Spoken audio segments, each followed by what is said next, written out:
Hello guys, in this video I am going to show you how to copy the link and where can you find the link of your questionnaire created on the office.com website.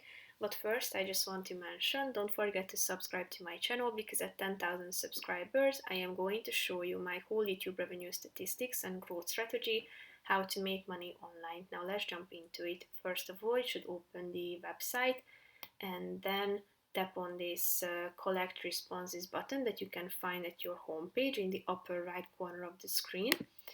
And after that you can find this link at the top of this section. If you would like to copy it, just tap on the copy link button.